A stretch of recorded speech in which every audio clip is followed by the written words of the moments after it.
How do professionals get better at what they do?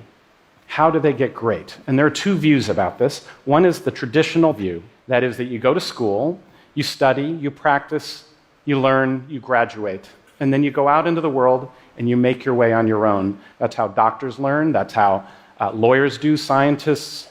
Now, the contrasting view comes out of sports. And they say, you are never done. Everybody needs a coach.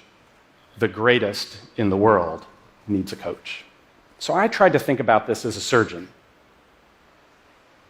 Pay someone to come into my operating room, observe me, and critique me. It seems absurd. Expertise means not needing to be coached. So then which view is right? Turns out there are numerous problems in making it on your own. You don't recognize the issues that are standing in your way, or if you do, you don't necessarily know how to fix them. And the result is that somewhere along the way, you stop improving. And I thought about that, and I realized that was exactly what had happened to me as a surgeon. So I asked a former professor of mine who had retired, his name is Bob Osteen, and he agreed to come to my operating room and observe me. The case, I remember that first case, it went beautifully. I didn't think there would be anything much he'd have to say when we were done. Instead, he had a whole page of dense with notes. Just small things, he said. Did you notice that the light had swung out of the wound during the case? Another thing I noticed, he said, your elbow goes up in the air every once in a while. That means you're not in full control.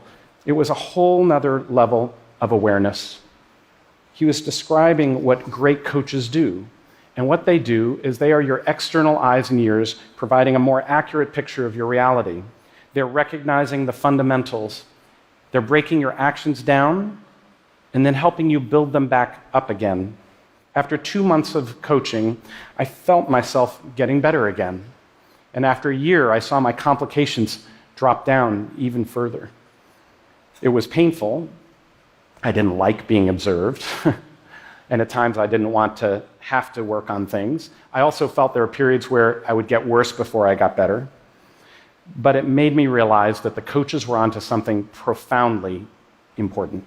I think it's not just how good you are now, I think it's how good you're gonna be that really matters.